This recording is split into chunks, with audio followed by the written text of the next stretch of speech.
So we're here at EDCon 2018 in Toronto. I'm here with Emin. Emin, could you tell people about what you're known for in the blockchain space?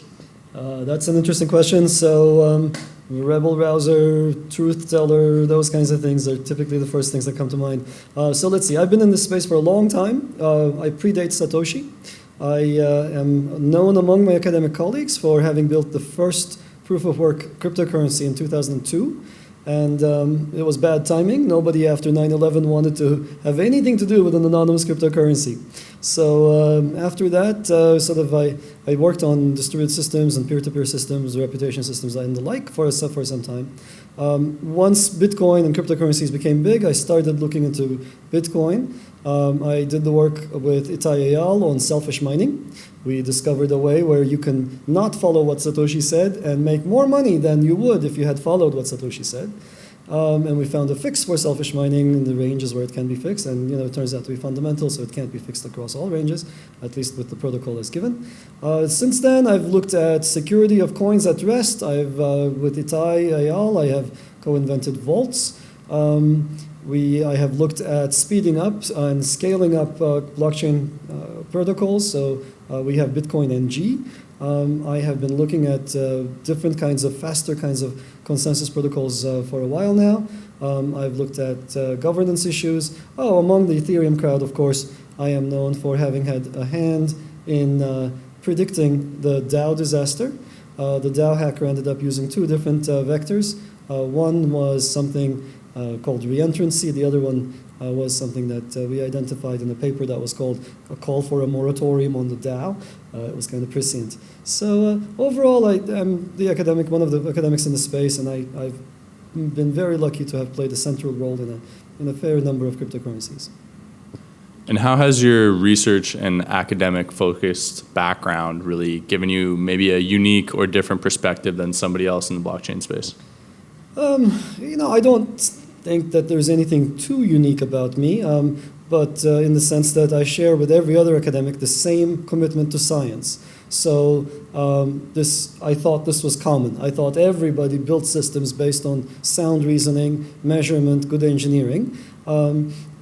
But it turns out that this is very much in short supply in the blockchain space. A lot of people are partisan. They have some agenda to push. So that has set us apart. That has allowed us to be prescient, because at the core of that word is science and knowing what is going to happen in the future. We typically go by first principles. We typically just rely on reading data as it is and calling out what we see and reasoning through the implications, no matter what they might be. And we don't necessarily, I have had a hand in a fair number of projects, but I try to keep my own conflicts of interest separate from my science job. So that has allowed us to be more of that has given me an ability to see what's going to happen in the future. At least on the technology side. Let me add this. So there are certain areas where I have absolutely zero expertise, and as humans tend to be one of them in general. So price movements and the like, I have no special expertise in. But when it comes to technological trends, I know a little bit. What are some common misconceptions you see that people have about the blockchain space? The whole space is one giant ball of misconceptions. So where shall we start? We can start from layman misconceptions. So I don't encounter these as often, but I do encounter them. So Bitcoin and the like are used for drugs and similar illegal purchases. Well, it turns out that a colleague of mine who works with us at the Initiative for Cryptocurrencies and Smart Contracts, Professor Sarah Micklejohn, and Sarah did a fantastic study looking at where the money goes in the Bitcoin blockchain. And so when I ask this question to people raise this, and I say, well, what do you think? What's the percentage of money that goes to drugs and gambling, in your opinion? And they invariably quote a number that goes, I don't know, somewhere between 30 to 50%. Well, Sarah measured this, and it's on the order of, at most, a few percent. The amount that goes into gambling is 0.2%, if I'm not mistaken. So, and if you think about it, it kind of makes sense. Of the dollars you've seen being spent How much goes to gambling? About that much, I would say, but probably. I mean, it seems, actually 0.2% is a little high. So maybe the common misconception is grounded in some reality that, okay, so this money is more used for gambling than regular fiat, but it's still a tiny percentage of overall economic activity. So that's probably the worst stereotype that I fight with laymen. But the thing that really gets at me, the thing that makes me mad, are the misconceptions and the falsehoods peddled by technically literate people. There is a lot of false narrative that is being pushed among cryptocurrency enthusiasts. And we saw a lot of this sort of play itself out in public when people were discussing the block size debate. So decentralization over everything. Okay, well, it turns out that a lot of these issues are subtle. It's not the case that, true, it's not the case that you can make a block size ginormous and you cannot crank it all the way to the right. But it's also not the case that, it's a bunch of falsehoods that were peddled where small blocks increase security. No, that's not a fact. And I can go on and on. I don't want to spend the entire afternoon enumerating them. The bottom line, the thing that's common across all of them, are these arguments are made to appeal to emotion. They are not made fully, and fully enunciating the argument, people avoid that, because if they were to try to fully enunciate it, it would collapse in on itself. So they just kind of appeal to your gut feelings and leave the edges and the corner cases, or maybe sometimes central portions of the argument unsaid, because saying it makes it false. It becomes clear it's false. So those are the kinds of things that really get at me. There are many of these things, mining pools versus miners, and I don't know, like self-interest. So miners would never do anything wrong. It would be against their rational self-interest. There are a whole bunch of these things that people just repeat without really stopping to think about it. That turned out to be false when you look at them. So on Twitter, I'm a big fan of you. I like how you're very straightforward with most of the things that you say. Because of that straightforwardness, however, some people think that you hate Bitcoin or you hate the blockchain, and they go, this guy is so skeptical about everything. Could you describe some stuff that maybe you are skeptical about, but also some stuff that you're very excited about in the blockchain space? So great. Bitcoin itself and every single cryptocurrency. So one of the things that I think is unique about me is yes, sure, there are certain projects I like more than others because of personal preferences and personal relationships and the like. But in general, I want the state to succeed, the space to succeed. In general, very few people other than me have committed as much of their lives to this topic as I have. So, there are all these people who are going around having bought, 10,000 coins for cheap way back in the day, and they're kind of a personality.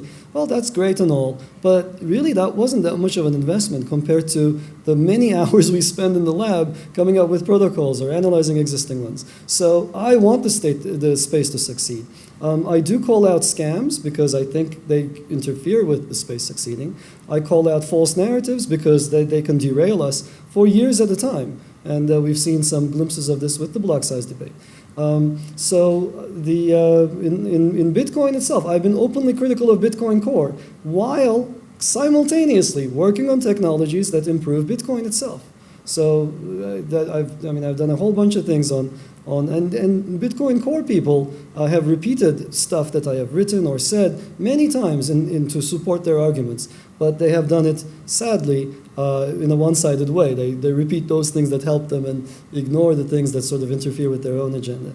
So that's a very clear-cut example. Ethereum and smart contracts, I am incredibly, incredibly positive. Here, let me give you a very quick summary of what I think. If I look back in history of mankind, going back thousands of years, I see a couple of sort of fundamental improvements. As a technologist, we like to, I can name you all of the scientific breakthroughs. But when it comes to the softer sciences, I can name a couple of really fundamental ones. So the invention of written laws completely transforms the world, right? So everybody has heard of Babylon. Everybody knows who Hammurabi is. they weren't the only civilization in the Fertile Crescent. There is, I think, something, I forget the name of their counterparts to the north, the west, I think Ain Shinath or something. So they've got, nobody has ever heard of them. And the reason is because they did not come up with the fundamental breakthrough. So moving forward, we have the invention of corporations, of being able to take on an enterprise and to distribute the responsibility. And so those suddenly gave an enormous leverage to the Western societies that adopted them. And I believe smart contracts to be on par with that invention, that it's an extinction level event for many companies today, and it's an enormous opportunity for companies to come in the future. So I don't know of anybody else who's as bullish on the space as I am, but I do feel that I have a responsibility to the public, to my colleagues, and to my scientist self to point out falsehoods, even when they interfere with other people's plans to make money. So at Polymath, we're very excited about securities tokens. So actual financial securities that are tokens on the blockchain. And we're very committed to helping companies raise capital and then issuing these securities. When I say securities tokens, what's kind of the first thing you think of, and how do you think that space will play out over the next couple of years? So that's an exciting space. We're seeing a lot of regulators coming in right now. The initial phase of cryptocurrency is the sort of the age of innocence, if you will, or if you will, the age of fraud is over. So the regulators are actually quite savvy, it turns out. I've spoken to quite a few of them as co-director of IC3. This is one of the things we do is speak to lawmakers and try to clue them in to what's happening. All of the technical people that I have spoken to have been incredibly well informed about the space. So people who tell you that the regulators are out to get us, they don't understand the technology, etc., though that perception is incorrect. In the U.S., at least, they have been actually fairly nice. They've exercised a very light touch. So what do I think about securities tokens and how they will play out? I think we're going to see a lot of finance move over to cryptocurrencies. We saw, I'm sure you guys know all about this, but the listeners might not. There was a very famous, very interesting case involving the Dole company, where there was a tally made of the number of outstanding shares, and I forget the numbers, but it turned out to be 58 million, whereas the company had issued 30-something million. And that's a bit of a problem, right? It's a bit of a fundamental problem. And it's an enormous, enormous tax on everybody who held the shares during that phase. So that's just a simple example of a securities token that would have been improved immensely with cryptocurrency technology. Being able to possess your shares is a fundamental thing you should be able to do. Being able to move them without the interference of third parties is essential. Being able to have them without censorship freedom is fantastically important. And when I start again to bring smart contracts in, the whole world changes. We can now implement much more complicated financial instruments. This is, of course, a blessing, but of course it brings some responsibilities. You can create things that are so complex that nobody can understand them. The lay public might end up buying instruments whose properties they don't really fully grasp. So there's some educational tasks ahead of us. We as a whole, as a community, have to sort of overcome these difficulties, that we have to live up to our responsibilities. And it's going to be a mix, of course. There will be people who try to take advantage of it.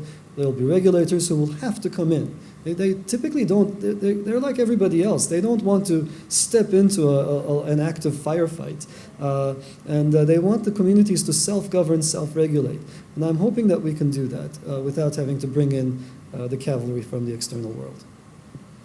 Where are some areas, in addition to securities tokens, that you're excited about in the next, let's say, 1 to 2 years? What are some things you're really, really interested that are going to happen? Okay, so there are a couple of things that I'm super excited about based on my own expertise area.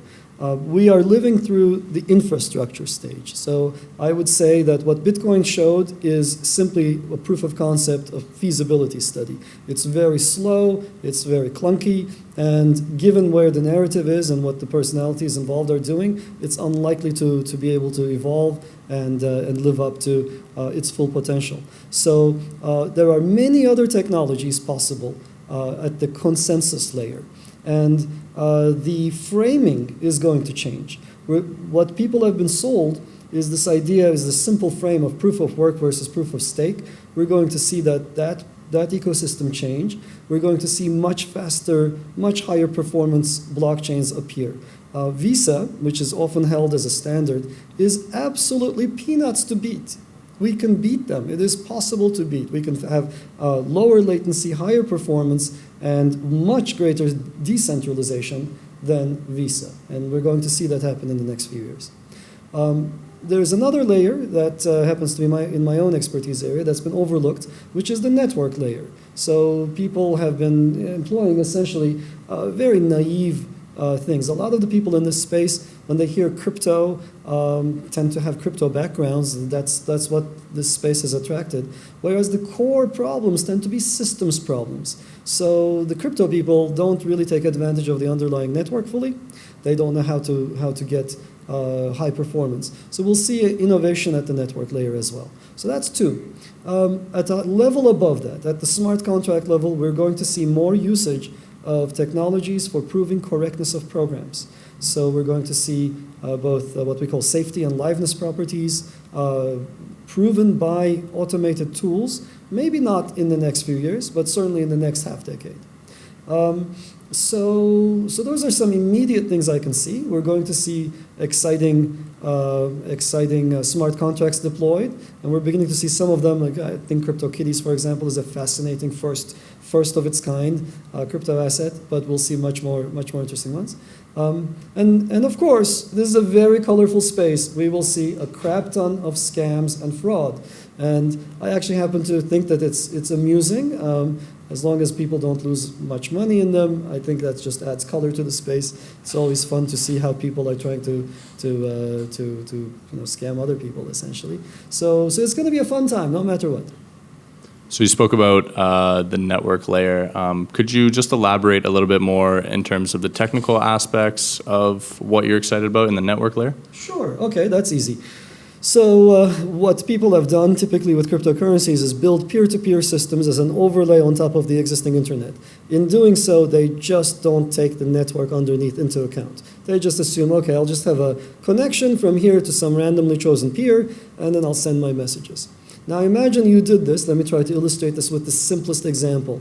And you're in Australia, and so you will have some number of connections to Europe and US and so forth, and people will have connections to you. The dissemination of any information you might have, a transaction you might have, is going to follow a very funny path. That path is going to involve crossing that trans-Pacific link multiple times because you built your network in a topology-oblivious manner. Next issue with the network, of course, is the dissemination networks are typically built on a store and forward fashion. So what I mean by that is if I have something to say, then I say it to you, you listen to it intently, and then you check it, and then you pass it on. And this seems like the natural way to build things. This was the natural way we built things on the internet back in 1975-ish or so. In fact, maybe even all the way until 1983-ish or so. But starting in the 80s, no high-performance internet device actually works like this. They all do something much, much, much faster called cut-through routing, and you start to spread information as soon as you start receiving it. So that's going to completely revolutionize how fast information travels through these networks. Is there any last thing you want to say to the people who are watching this video, or maybe where people can find more information about you and what you're working on and what you're researching? Sure, I have my blog, hackingdistributed.com. People are welcome to take a look at the various different things I have opined on over the years. I go through phases where I have some more time for blogging and some phases where I'm a bit more quiet, but it's kind of a fun series of articles. The other place to look at might be various conferences that we are involved in. There's a lot of cutting-edge work. And this is an exciting area. The mean time between publication to deployment in the cryptocurrency space is very, very short. These research ideas, if they have any legs or traction, they get taken up very quickly by people, and that's a wonderful place to be. It's a wonderful space to be. So those are the places to look at. And of course, I'm on Twitter. I'm Elite Haxor on Twitter, EL33TH4XOR. Anyway, so there I am, and feel free to come and tell me why, whatever you think I'm I'm saying all sorts of ridiculous things, and join the crowds who are attacking me left and right every time I say something that I think is true. Yeah, I'll see you all online. Great. Thank you very much, Emin. Really appreciate it. Thank you. Thanks.